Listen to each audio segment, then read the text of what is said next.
तवैधिया योगविपाकतीव्रये हृत्पद्मकोशे स्फुरितं तदित्प्रभं तिरोहितं सहसैवोपलक्ष्य बहिः स्थितं तद् अवस्थं ददर्श.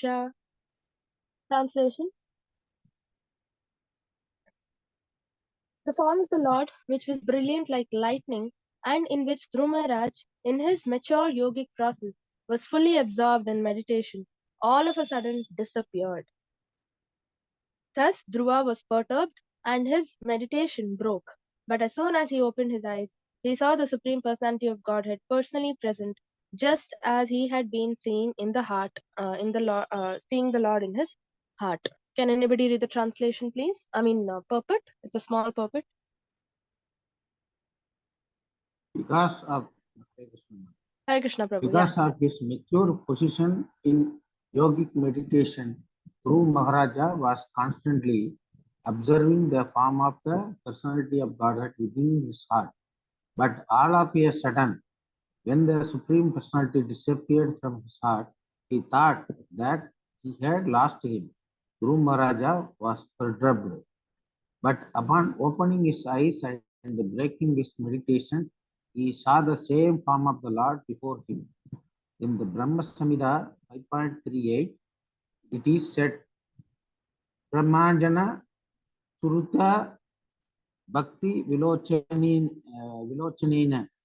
a saintly person who has developed love of Godhead by devotional service always sees the Lord's transcendental form of Shyam Sundara. This Shyam Sundara form of the Lord within the heart of devotee is not imaginary. When a devotee becomes mature in his prosecution of devotional service, he sees face to face the same Shyam Sundara he has thought of during the entire course of his devotional service. Since the Supreme Lord is absolute, the form within the heart of a devotee, the form in the temple, and the original form in Vaikuntha, Vrindavana Dhama, are all the same. They are non-different from one another. Hare Krishna. Thank you, Prabhu. Yeah, so now he's left the house. Okay. So as per Suniti's instruction, right? Suniti says, go to the forest, search for the Lord, only he can help you. Right? So he's left the home, he's gone to the forest. There, Narada Muni comes and tells him how to do the tapasya. Right? So the austerities that he is to perform and everything, and the mantra that he needs to chant, right? Om Namo Bhagavate Vasudevaya. Because in Satya Yuga, that's the mantra we need to chant. Right? So now he's doing his austerities, he's doing the tapasya, and he is meditating upon, he's reached the samadhi stage, right? Where samadhi stage means even he's not even breathing, right? He's not even breathing, he's only completely focusing on the form of the Lord in his heart, the Paramatma form of the Lord, right? He's absorbed, fully absorbed in the meditation. Meditation means thinking, that's all, right? So he's thinking, he's seeing the form of the Lord in the heart, in his heart, and he's meditating upon it. He's thinking about the Vishnu form, right? And after some time, what happens? The form of the Lord in the heart was brilliantly shining, right? It's given over here in the translation. But as he was meditating, the form suddenly disappeared, right? So disappeared. So where did it go? Who knows? Where did the form go then? Why did it disappear?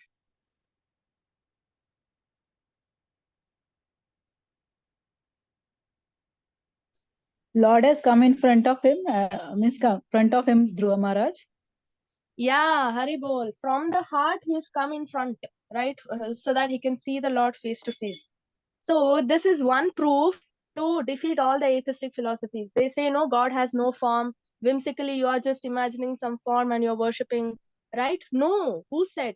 The form, the same form, the same form which is present in the heart comes out in the form of, the Lord. Paramatma comes out in the form of Lord, and you can see face to face the moment you perform devotion service and please the Lord. Only when Krishna is pleased, you will get to see him face to face. Right? That is the stage called darshanam. It is even after Krishna Prem.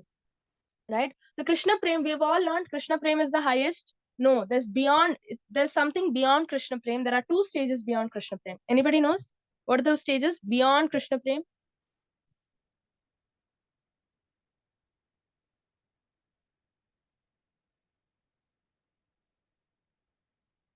No one knows? Ah, I got an answer in the chat. One is seeing the Lord face to face. That's called darshanam. Very nice. And the other one is after you see the Lord face to face, what do? You do Krishna Madhurya Anubhava. You do devotion service directly. Right? So long you were just doing devotion service to the deity form of the Lord, or in your mind, or through the nine processes of devotion service. But now you are actually, Lord is standing right in front of you, and you're actually performing devotional service to the Lord. Right? How? You can massage the lotus feet of the Lord. Right? You can offer him food. You can feed him. And he and every service you do, Krishna reciprocates. Right? Ye yatamam prapadyantam sataiva bhajamiham. And he will receive that service. If he'll be pleased with your service. He will smile. Right? And you're actually able to make Krishna bring a smile on Krishna's face, who's standing right in front of you. Right? So you can do everything you want, and he is accepting your service. Right? And especially in Goloka, all the trees are what? Kalpa vrikshas, right? Or desire trees. So whatever you ask, the tree will give you. You can go offer it to Krishna directly. And Krishna receives it. You can feed him in person. Right? You can sing a kirtan, and Krishna will listen to you in person. You can do all this. Right? Can you imagine? Right? And Krishna smiles. This is called Krishna Madhurya Anubhava, experiencing the ultimate sweetness of Lord Govinda. Right? This is called Madhurya Anubhava. This is the ultimate stage. This should be the goal. Right? And here it's also given the form of the Lord in the dham, in Vaikuntha, in every person's heart is all same. Right? It's all one and the same. It's not different. This means that some people say, no, the form of the Lord it's different in Vrindavan, it's different in Vaikuntha, it's different when he comes to the world. Right? Shakuni and all, they thought, okay, Krishna is not even God. So they all thought, okay, when God comes to the world, especially Shankaracharya followers, right, when God comes to the world, what do they think? Okay, Krishna has taken a human form and he's come to the world. No, Maya is always subordinate to Krishna, right? He comes in the same Satchidananda Swarupa of the Lord, even when he comes to the world, material world. Whether he goes to Brahmaloka, whether he goes to hell, hellish planets, or whether he goes to Patala Loka or earthly planets, the form is the same Satchidananda Swarupa. It's not different. And he can never take a human form, right? He can never take a human form because Maya is always subordinate to Krishna, right? So, how to understand Paramatma? So, Paramatma, Krishna, right? He's present in everybody's heart in the Vishnu form, Kshirodakshaya Vishnu form. Can anybody say, you also have Krishna, I also have Krishna? So, does Krishna split up and then comes in the heart and stays? How can everybody have the same Krishna? Does he split up and then come and stay?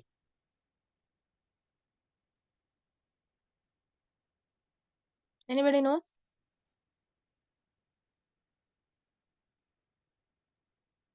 Say there are 100 people. Does Paramatma split into 100 parts? He breaks down into 100 parts and then goes and stays in everyone's heart? Or how is it? How can Paramatma stay in all of our hearts? No one knows? Huh. Multiply. Haribol. Yes, exactly. Multiply, right? He multiplies and then expands. So it's like Prabhupada explains with a analogy, right? So if you have, say there are 10 pots of water kept in the moonlight, okay? So the moon's reflection will fall in all the 10 pots, right? And the moon's reflection will be full in itself. Moon is not broken into 10 parts and then, goes in as reflection in those 10 parts, right? It's one moon, and in all the 10 parts, you can see the full moon present as reflection. Yeah. So Krishna multiplies. The Paramatma feature of the Lord expands. Kshirodakshaya Vishnu expands into multiple forms and then enters into Krishna. Kshirodakshaya Vishnu is present in not just hearts of living entities, he is also present in every atom in the material world. Every atom, right? Every atom, right? So many atoms are there, right? So he expands into so many forms, and then enters into each of those atoms and hearts and everything. Right? There's a concept, no, in IT, virtualization. There's one operating system, and multiple users can use the same operating system without completely owning it, right? So, but they all feel they're using one full operating system. Cloud, it comes in cloud, right? It's called virtualization, right? Same way. So, Krishna multiplies, and then in full he is present. He is the localized form of the Lord for every devotee, right? And then next shloka, Prabhuji. One second.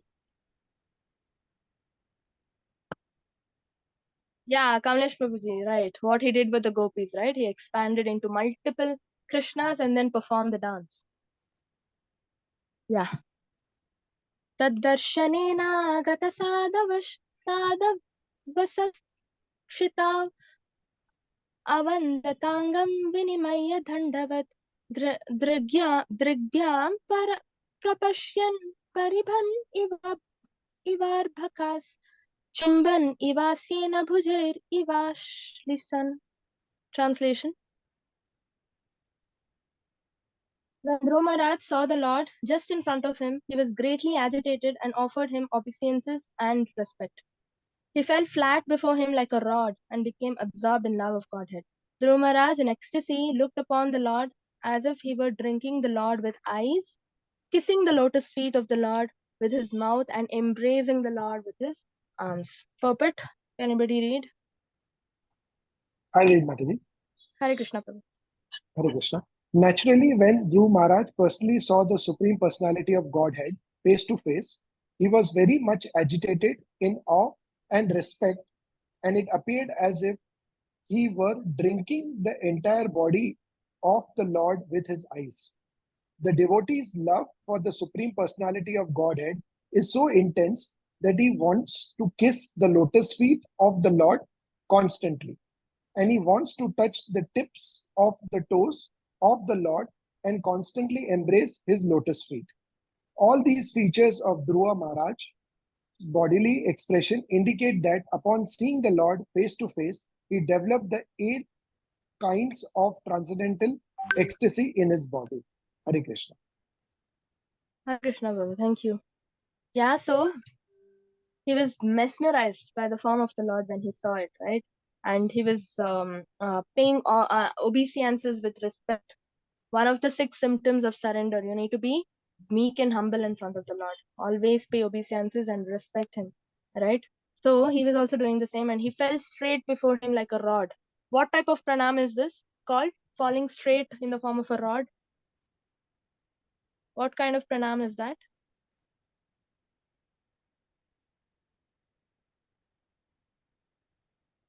No one knows? I got an answer. Dandavat. Dandavat. Yeah, Hari Bol.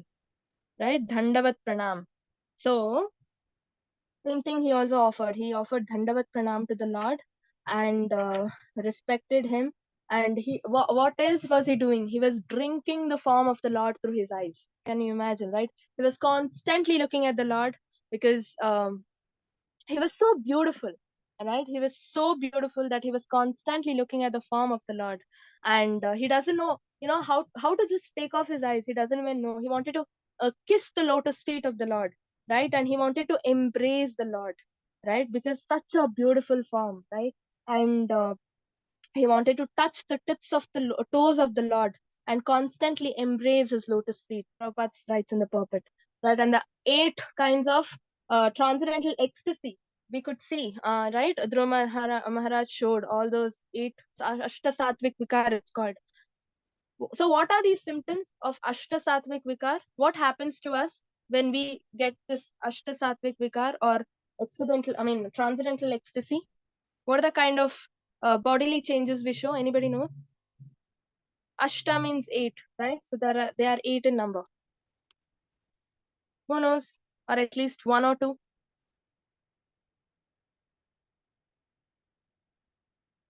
No one knows? So this is mentioned in Adi Leela, right? Sorry, not Adi Leela. I think Antya Leela in Chaitanya Charitamrita. Even Chaitanya Mahaprabhu constantly showed these Ashtasattvic Vikar, right? So what are these? You are stunned, right? Being stunned, that's the first symptom. Next, perspiration. Then standing on of the bodily hairs on end, right? Hair on the body will stand on end. And then that is, you get goosebumps all over your body. Then faltering of the voice, right? Choking. You can't talk properly. Trembling, right? And body's color becomes pale, fades, right? Body complexion pale, fades, and it becomes some other complexion, right? Your body color changes basically, and then you cry tears and devastation, right? You fall unconscious. Some people, they even stop breathing, right? And then after some time they start breathing. So it's all called ashtasattvic vikar. This happens only to people who are in bhava and prema stage, not all of them. So simply we cannot claim, okay, I got krishna prem. If you've got krishna prem, you need to exhibit these symptoms, either all of these or one of these, naturally, right? It naturally happens. You cannot artificially fool people, right? Like it happened to Prabhupada, right? When he used to sing Jai Radha Madhav before Bhagavatam classes. Once what happened? He used to sing. It's all video recorded, right? He used to sing, and his voice got choked, right? He couldn't pronounce the words properly, right? And then he started crying, and he closed his eyes, and he's just singing. He's non-stop. He's just singing with that trembling voice, right? And and then he at once, he realized that, okay, I'm in a class. I need to focus on all the disciples and devotees who are attending the class. And he constantly, like, he straight away came back to this world. That means when he closed his eyes, he was not even in this world, right? He went to Vrindavan, actually, right? Those are the symptoms which we need to show if we've received Krishna prema. Otherwise we cannot simply say, yeah, I'm in bhava stage, I'm in prema stage. Anybody can claim, right? So real devotees, no, true devotees, true Vaishnavas who are actually in that stage, do not showcase these symptoms in public, because 100 people will talk 100 things, right? Comment 100 things. So that's why even Prabhupada controlled and came back to this material world and he focused on the class, right? So that is what we need to understand. Next, fourth.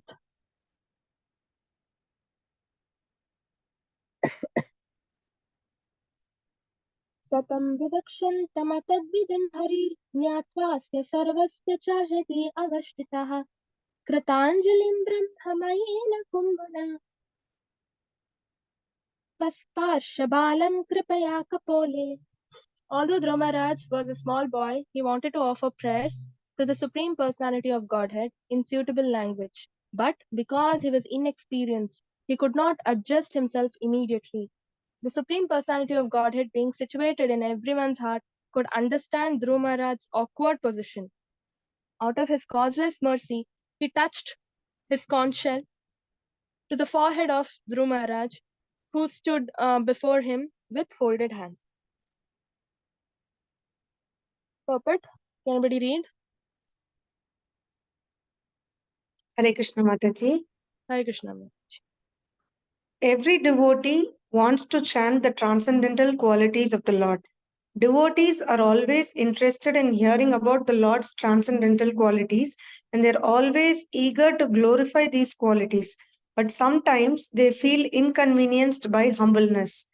The personality of Godhead, being situated in everyone's heart, specifically gives a devotee intelligence to describe him. It is therefore understood that when a devotee writes or speaks about the Supreme Personality of Godhead, his words are dictated by the Lord from within. This is confirmed in Bhagavad Gita, 10th chapter. To those who constantly engage in the transcendental loving service of the Lord from within dictates what to do next in order to serve him. When Dhruva Maharaj felt hesitant, not knowing how to describe the Lord for want of sufficient experience, the Lord, out of his causeless mercy, touched his conch shell to Dhruva's forehead, and he was transcendently inspired. This transcendental inspiration is called Brahma Maya, because when one is thus inspired, the sound he produces exactly corresponds to the sound vibration of the Vedas. This is not the ordinary sound vibration of this material world. Therefore, The sound vibration of the Hare Krishna mantra, although presented in the ordinary alphabet, should not be taken as mundane or material. Hare Krishna. Hare Krishna. Thank you, Mataji. Yeah, so he wanted to offer prayers, but he was not able to offer prayers. Why?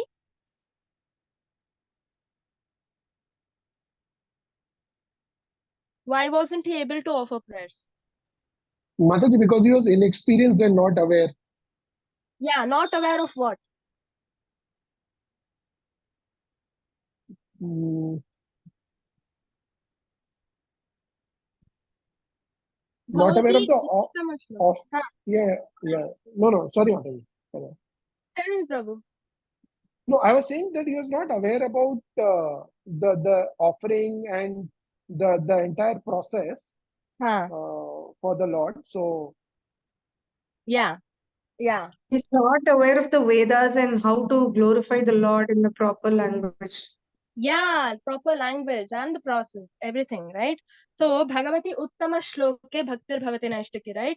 Uh, Bhagavatam, it comes, right? First canto, second chapter. Nashta Prayeshu Bhadreshu Nityam Bhagavata Sevaya Bhagavati Uttama Shloke Bhaktir Bhavati Naishtaki. So, Uttama Shloke, we need to glorify the Lord using choicest words, the best of the best words, right? So, we need to select such best of the best words and then offer prayers to the Lord to glorify Him, right? So not everybody can glorify the Lord, right? Because that the standard is very high. It's very very high, right? And vocabulary and everything. Vedas also, like Mataji said, right? The Vedic hymns. We usually use Samaveda to glorify the Lord. Samaveda is filled with the songs and kirtans and everything to that glorify the Lord, right? And if you're and those songs which are present in Samaveda, they are made of the best of the words.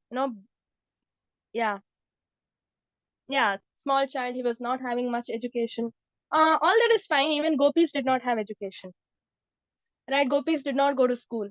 uh, and also when Krishna, from after the Mahabharat war, right, when he left Kurukshetra and went to Dwaraka, went back home to Dwaraka, he was received, right? Everybody received him. All the village people, I mean, all the Dwaraka inhabitants, they came and they were performing arti, and because our king is back, they were celebrating our king is back and all, and they were receiving him with garlands and brahmanas, qualified brahmanas chanted the Vedic hymns from again Samaveda and all the Vedas, right? To glorify the Lord, because that's where you actually glorify the Lord, right? Because the right words are given. Bhagavati Uttama Shloke, Uttama, the best of the words are given in Vedas. So all of them used to chant and to please the Lord, okay, please the King, at least Krishna. But all the men are allowed to come down and receive Krishna, but women are not allowed, right? Those days women were confined to houses and kitchens and all that.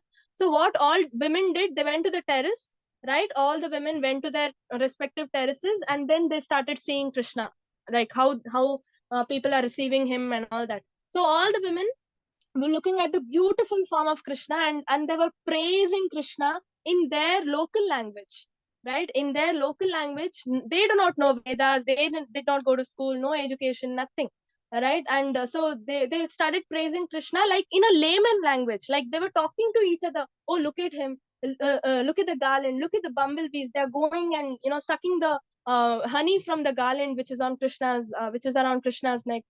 Just look at him, he's the whole form is so beautiful. So they were just talking to each other, not even praising officially, right? And Krishna, instead of listening to the Vedic hymns that Brahmanas were chanting down, right, his eyes went up to the terraces, all the terrace. He started looking at all the women who were talking about him, right? And that attracted him more.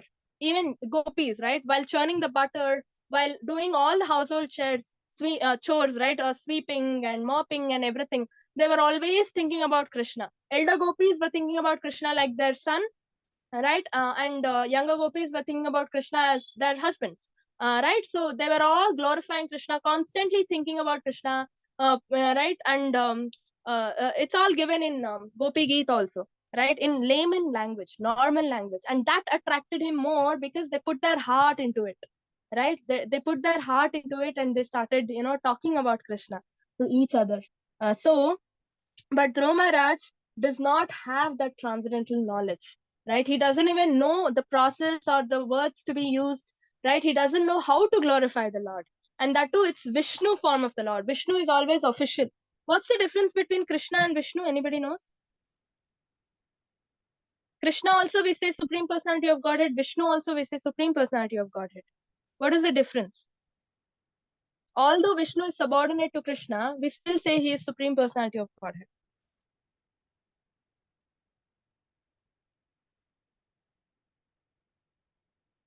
No one knows?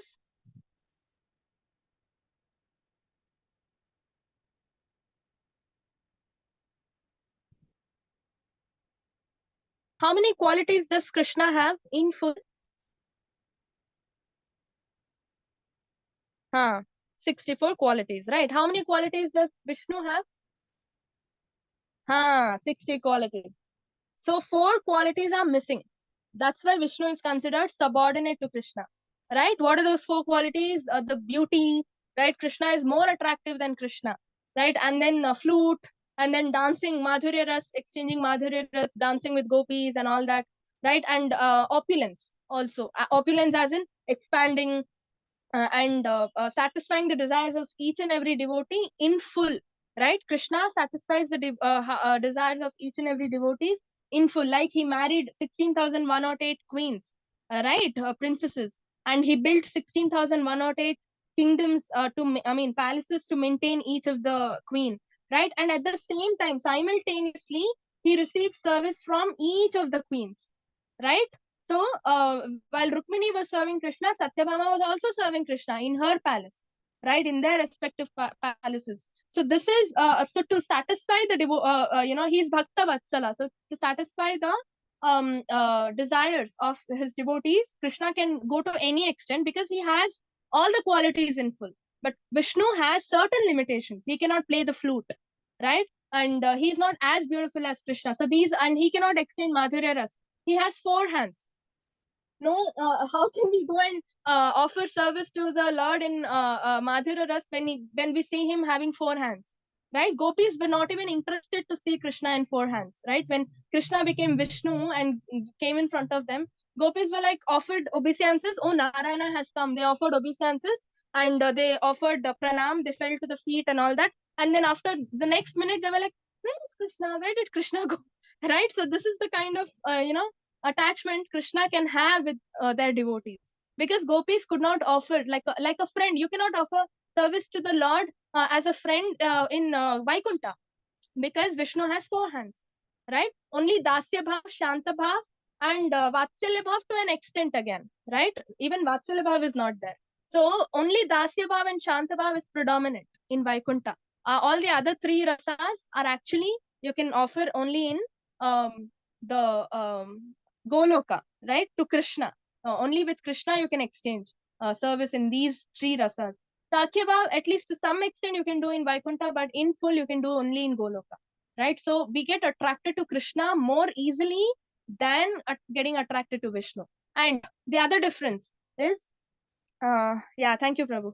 Yeah, so the other difference is Krishna in office is called Vishnu, right? So Krishna has delegated all the responsibilities, right? Creation, maintenance, everything. So Krishna expands into Balram. Balram expands into the 4 Chaturvyuha, right?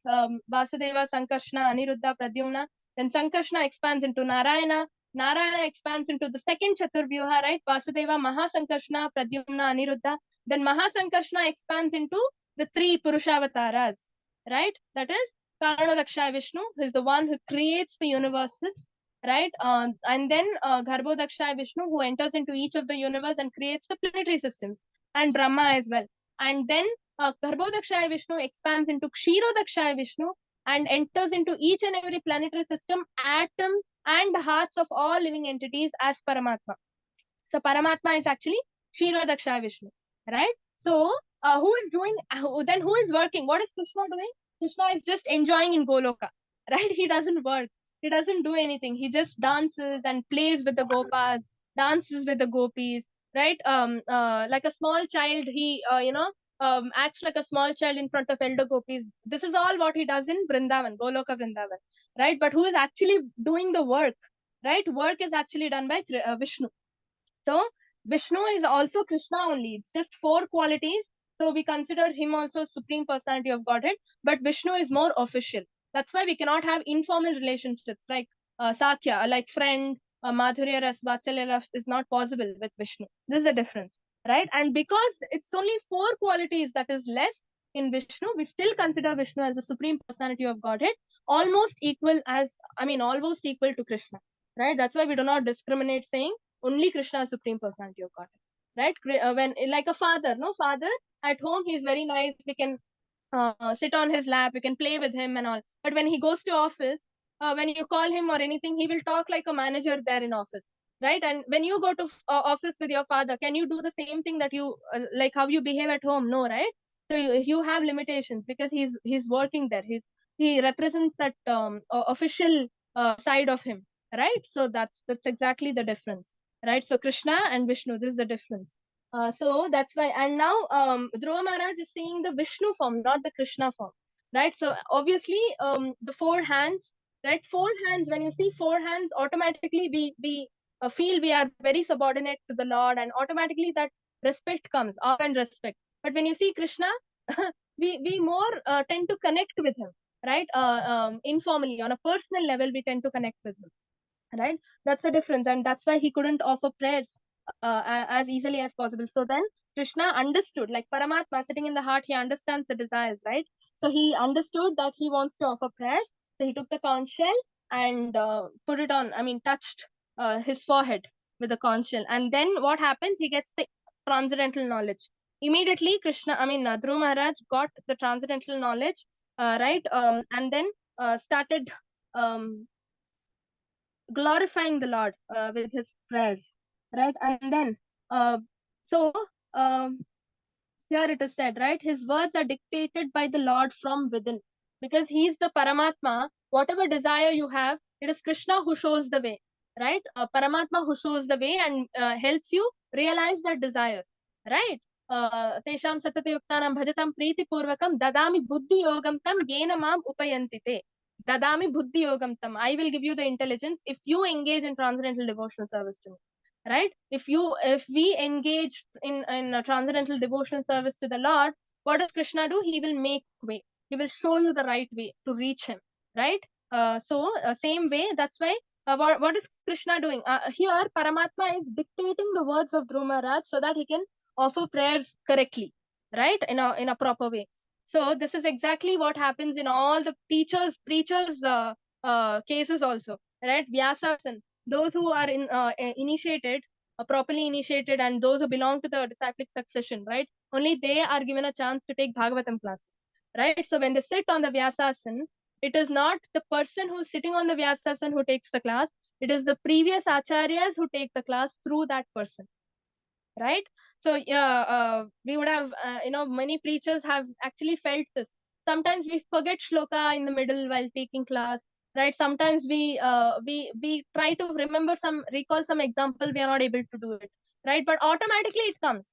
Sometimes we've not even learned a shloka, automatically in class we are able to recite it.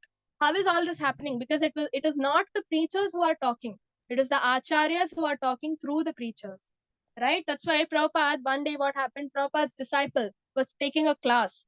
Okay. So Prabhupada actually went and sat inside that disciple's class and said, when Prabhupada sat like a student, disciple immediately stopped and stood up and said, Prabhupada, what are you doing? You are listening to me. You are my guru. How can you do this? Right? And Prabhupada said, no, you please sit. You're on the Vyasasan. You are the preacher today, preacher of the day. I'm just, sitting. I just want to listen to you because I want to see what Krishna wants to tell me through you. Can you imagine? Right? So it is not the preacher who is talking. It's Krishna himself who talks through that person. Right? So Prabhupada said, I want to listen to you to see what Krishna wants to tell me today through you. Right? So some of us are very fearful in taking classes, right? We are like, no, we don't want to take class and all. But understand one thing, you don't even have to do anything. It's the acharyas who does everything through you, right? So all we have to do is surrender, submit ourselves to the previous acharyas in the parampara, to our guru Prabhupada, his guru, and everybody, Nityananda Prabhu and all of them, and they take care, they handhold us, right? So so ultimately we do not get, I mean, we do not have to do anything, we just have to sit, and everything else the acharyas will do. Right? So, and then next, the last for the day, last shloka for the day.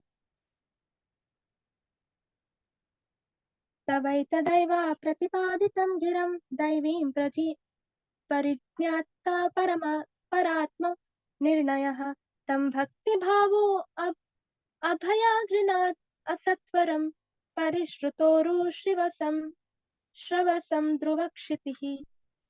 At that time, Dhruva Maharaj became perfectly aware of the Vedic conclusion and understood the absolute truth and his relationship with the living entities. In accordance with the line of devotional service to the Supreme Lord, whose fame is widespread, Dhruva, who in the future would receive a planet which would never be annihilated, even during the time of dissolution, offered his deliberate and conclusive prayers to the Lord.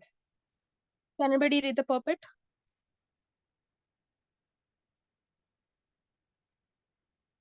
There Hare are Krishna. many important items to be considered in this verse.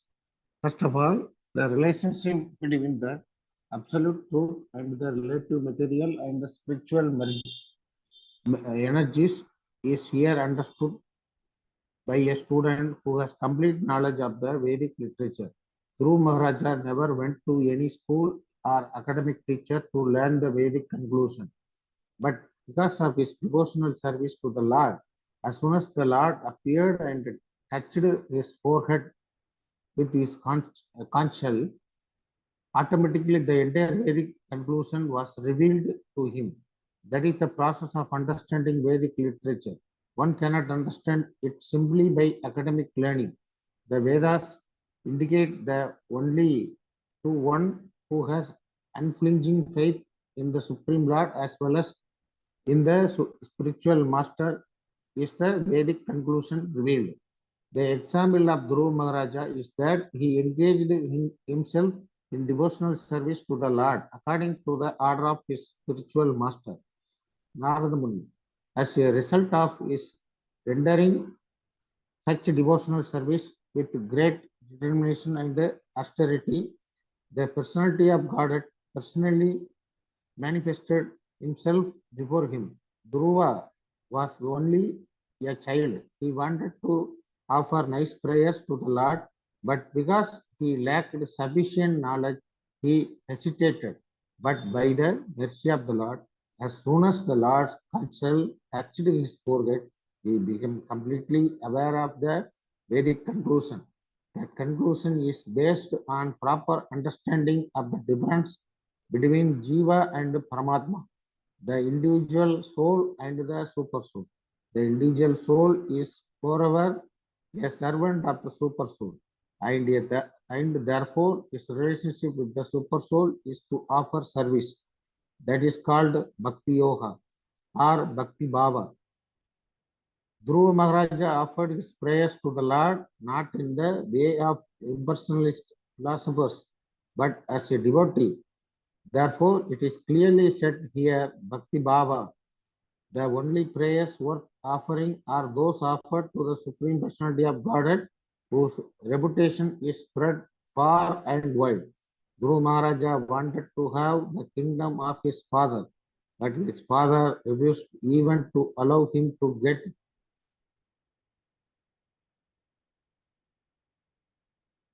Hare Krishna Prabhuji.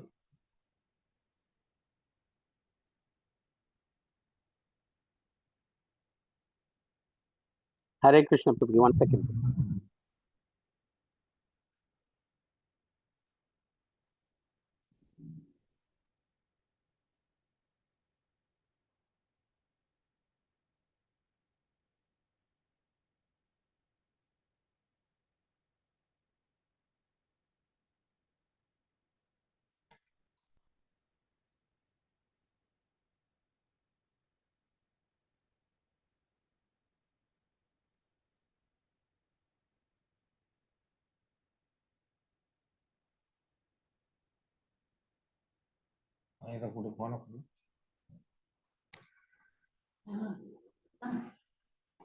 Therefore, his relationship with the super soul is to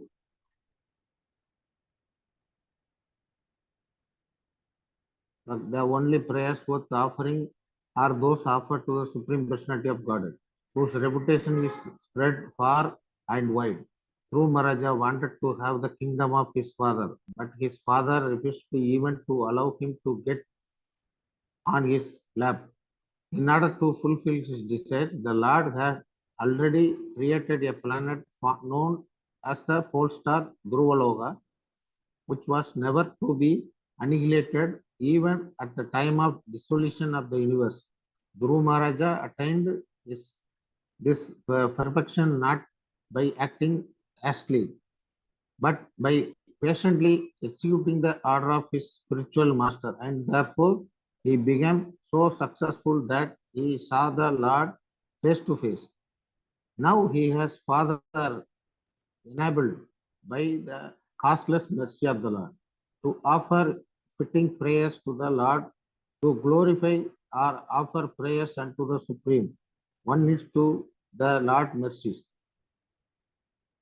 One cannot right to glorify the Lord unless one is endowed with his causelessness. Hare Krishna. Hare Krishna, thank you. So here it starts with saying relationship with the Lord, right? So what relationship are we talking about here? So what is our relationship with this world? What is our relationship with all the living entities? Anybody knows? Or how are we related with this to this material world? How are we related to each other?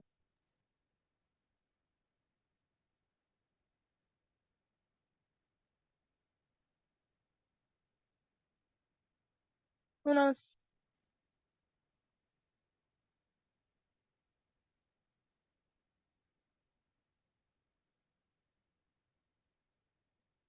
No one knows? We are related to this material world. We are related with each other through the Lord, through Krishna, right? So that's how we are actually, factually, how are we related to this material world? We need to belong, or we need to stay in this material world just to serve Krishna, right? Because that is the main agenda, because that is the goal of life. We are related to everybody through the Lord himself, right? So any relationship, anything, any endeavor we do, anything for that matter, we need to do it with keeping Krishna in the center, right? Okay, fine. Say there's a husband and wife. Okay, why are they getting married? To serve Krishna again, right? That's how devotees are supposed to live their life, right? To keep Krishna in the center, they get married and they live that way throughout. So the husband is not related to the wife directly. The husband is related to Krishna, and through Krishna, he is related to the wife, right? Because they are married only to serve Krishna. So this is the kind of relationship we are supposed to have with the material world, right? If you are having anything with in absence of Krishna, right? Any relationship without Krishna in it, then that is called Maya relationship. That is called illusionary, and it's also dukkhalayam ashashvatam. Right? It's the cause of the bondage, right?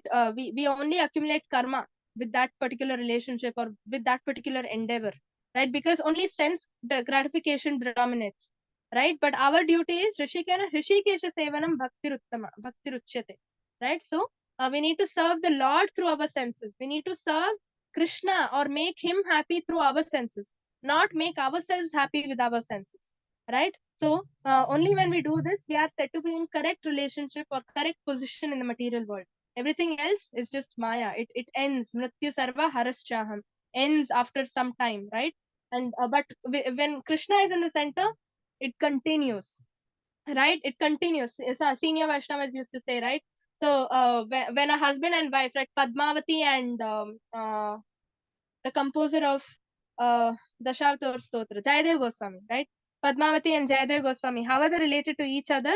They are related to each other because they wanted to serve the Lord, right? And when they wanted to, because they wanted to serve the Lord, both of them got married, right? And when they left this world, both of them together went to, Vaikuntha or Goloka, right? Together, they are not separated. So when Krishna comes in between, in the center, they are never separated, right? None of our relationships will ever end.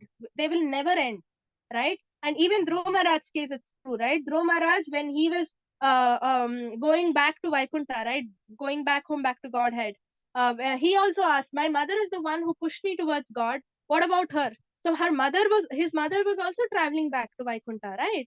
So no relationship ends when Krishna is in the middle, right? It's eternal. And whatever Krishna gives is also eternal.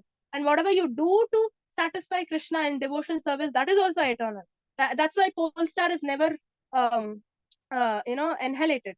Even with, even if even during the dissolution time, everything else is destroyed, but only pole star, Dhruva Loka is not destroyed.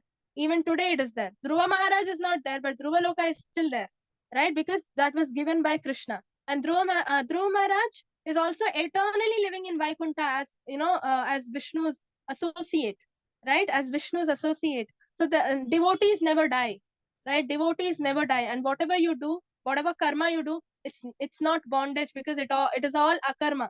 It's Krishna's responsibility to take away the reactions from whatever you do for him, right? And he transforms karma into akarma, no reaction. It's reactionless activity, right? Reactionless action. So and relationships, so how do we live this way is, Krishna explains in 7th chapter Bhagavad Gita, right? I'm the taste of water, he says. So when we drink water, when we get that satisfaction or happiness when we drinking water, that is Krishna, right? Krishna is giving us lot of tips and ideas how to remember him and stay in relationship with him, although we are in the material world, right? Staying away from him, still we can stay with him. How? Because you need to consciously bring Krishna into your mind. You're drinking water, yeah, taste of water is Krishna, right? A sunlight is Krishna's. Again, Krishna says, I am the light of the sun. I am the light of the moon, Krishna says in Bhagavad Gita, right? Then Krishna also says, I am the digestive fire, or the acidic content in the stomach to digest the food that we eat, right? So this is all Krishna. We have to consciously be, we have to consciously think and live our life this way, so that we are always with Krishna, always associated with Krishna, although we are in the material world, right? Vibhuti Yoga. There's an entire chapter only, 10th chapter, right, in Bhagavad Gita, Vibhuti Yoga, where Krishna says what has he, how has he manifested in this material world, right? Like, so many ways Krishna himself gives us, right? Because in 9th chapter, this chapter ends with saying, Man mana, right? Always think of me. How to think of him? So next chapter is full of how to think of him, right? Vibhuti Yoga. He says, I'm this, I'm that, among snakes, I'm Vasuki, I'm among trees, I'm banyan tree, among Pandavas, I'm Arjuna, right? So everywhere he's manifested. Among people, I'm the leader, right? King. This way we have to consciously remember Krishna and stay in relationship with him, even when we are in this material world. It's very easy. Krishna has made it easy for us, but it's about how are we going to execute it, how are we going to apply it, right? And yeah, and then yeah, so here it says, right, automatically the entire Vedic conclusion was revealed to him. How was it revealed to him? Because of the conch shell. The moment conch shell was touched, right, on the forehead, he automatically got all the Vedic conclusion. That means because Krishna was pleased by his devotion service. Sevon mukhi hi jihvada swayam eva hi spurati, right? Nothing is revealed in the beginning. Atha Shri Krishna Namadi nagrahe bhravyam indriya. Right? In the beginning, nothing is revealed to us. Right? Not even the holy name. Even to chant the holy name, we need a guru or representative of Krishna to come and tell us this is the mantra we need to chant. Right? But only when we offer devotion service and please the Lord, when our intention is only and only to please the Lord, everything just reveals by itself. Right? Swayam eva hi spurati. There's a story, no, in Chaitanya Charitamrita. There was an illiterate Brahmana sitting and looking at Bhagavad Gita. Okay, he doesn't know what to do. He doesn't know how to read because he's illiterate. He doesn't know Sanskrit. He doesn't know how to read even one shloka. He's just looking. There was a picture of Krishna being a charioteer of Arjuna on the cover page. Okay, where he held that Bhagavad Gita in hand and he's just looking at the picture and crying. He's crying, literally crying. Okay, the entire book became wet because of his tears. Then somebody, I think Chaitanya Mahaprabhu himself goes and asks him. Okay, I'm not sure what is the story, but yeah, I think he only goes and asks him, Why are you crying looking at the picture? A Brahmana says, see, such a beautiful form of the Lord. He is the supreme personality of Godhead. He is the king of the universe. He is king of multiple universes, multiple planetary systems, right? He has become subordinate to Arjuna, and he's become the charioteer of Arjuna, right? Can you imagine how great he is, right? So much. He's filled with internal beauty. He's internally beautiful, he's externally also very beautiful, right? This is what the Brahmana says. And all of them, right there, and then he says, Chaitanya Mahaprabhu says, you are only, you are learned actually. Everybody else who's sitting with Bhagavad Gita and reciting the shlokas are actually illiterate. Only you are literate because you've understood the essence of the Gita. What is the essence of the Gita, or what is the essence of devotional service? To develop love for the Lord, right? So he is already in love with the Lord.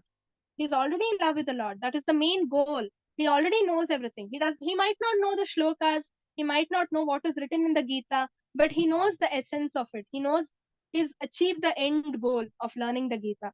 In learning the Gita, end goal is to accept the Krishna as the supreme personality of Godhead, surrender to him, and love him, right? Fall in love with Krishna. He's already fallen in love with Krishna, right? So that means he's already achieved. The purpose of his life is fulfilled. That's why he is said to be the most literate of everybody present there. So it's not about knowing the Shastras well. It's about how much are you able to connect with the Lord, right? And how much faith do you have with in the Lord, right? So that's why it is said, if we do not accept the shelter of a guru, right, we are all orphans in our spiritual life, right? We are all orphans. So we have to submit to the guru. Prabhupada is a wonderful guru, or the current guru in the parampara, right? We all have to submit to him because we are learning from him, right? We are learning from his purpose, his words. So every time you read the purpose, you are actually associating with Prabhupada directly in person. Prabhupada says, I'm alive through the books. I'm not dead. I will never die. I'm alive through my books, he says. Right? Every word you read, every word in the purport you read, you are in person associating with Prabhupada. Right? So that's why we need to submit to him, right? And take shelter. Otherwise, we are orphans in spiritual life. Nobody is there to take care of us. Nobody is there to handhold us and take us to Vaikuntha or Goloka, right? So it's very important. So devotional service can be offered only to the Lord, it says, right, in the purport. So even Nectar of Devotion says the same thing. Devotional service, only Krishna can accept devotional service. The object, right, of our service should only be Krishna, nobody else, not even demigods, because demigods are not residing in our hearts as Paramatma.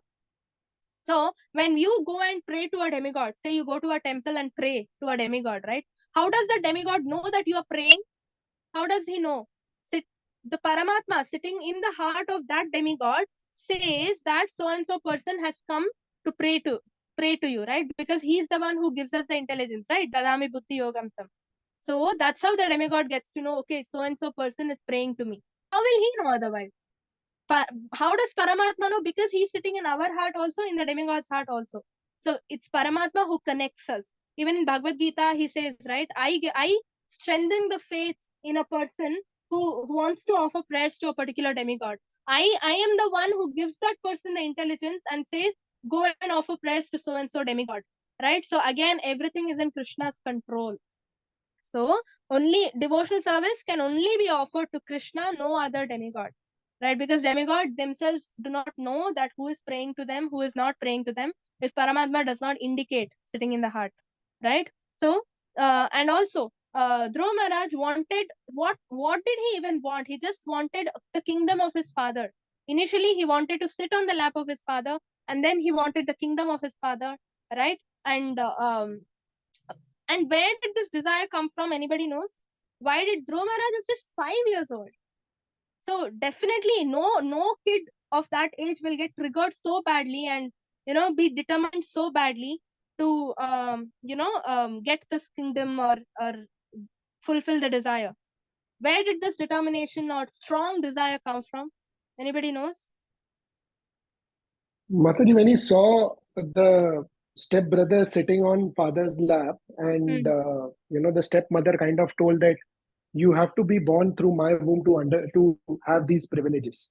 Yeah. So, and then he went to his mother, and mother told that if you kind of be in the devotion of the Lord, you may achieve that privilege. Yeah, very nice. Yeah, so this is the external reason why he got that determination or strong desire. But if anybody other than Dhruva, if anybody else was there, right, any 5-year-old child was there, they would just cry, and they would just cry, and only after they grow up they will actually think about doing something. Where did that trigger? He was triggered very badly. Where did that come from? No one knows. So there is one internal reason also for it. So that internal reason is in previous birth. No, it's given in Vishnu Puran. Dhruv Maharaj in his previous birth, he was born as a Brahmana.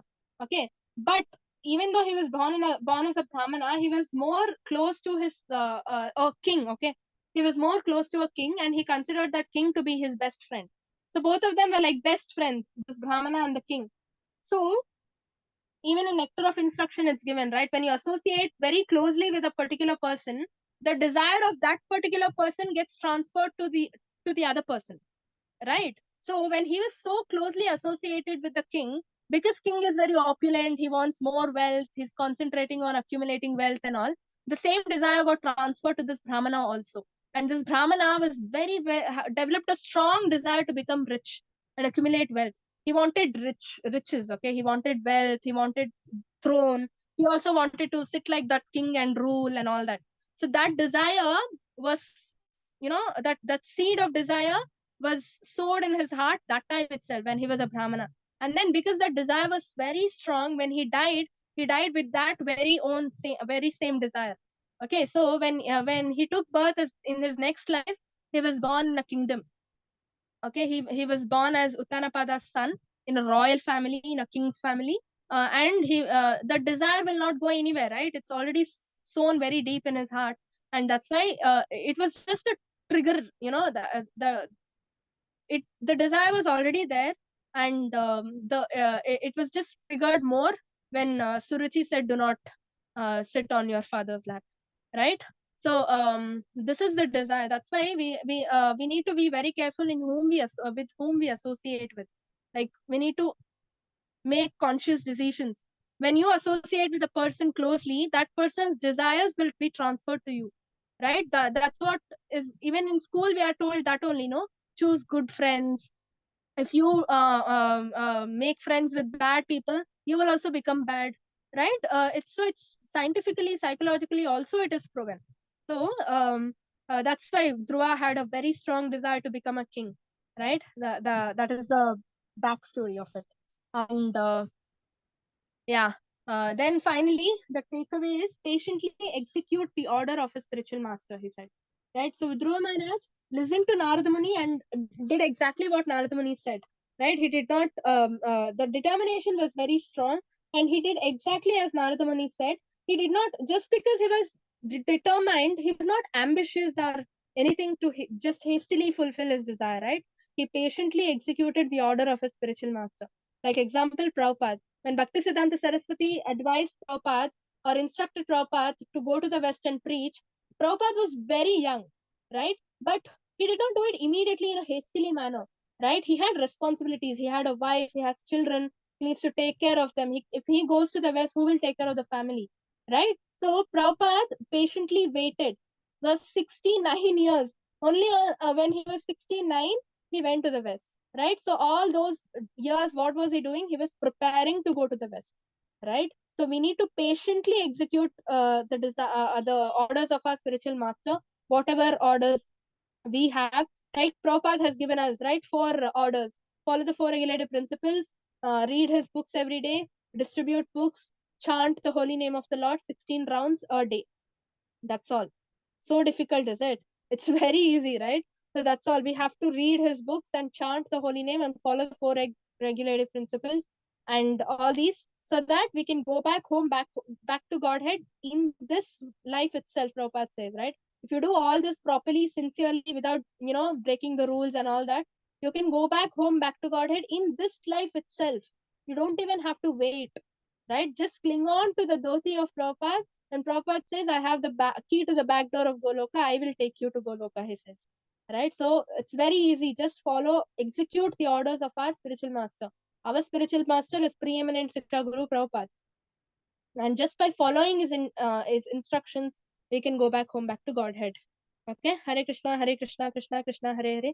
Hare Ram, Ram Ram, Hare. Any questions, anybody?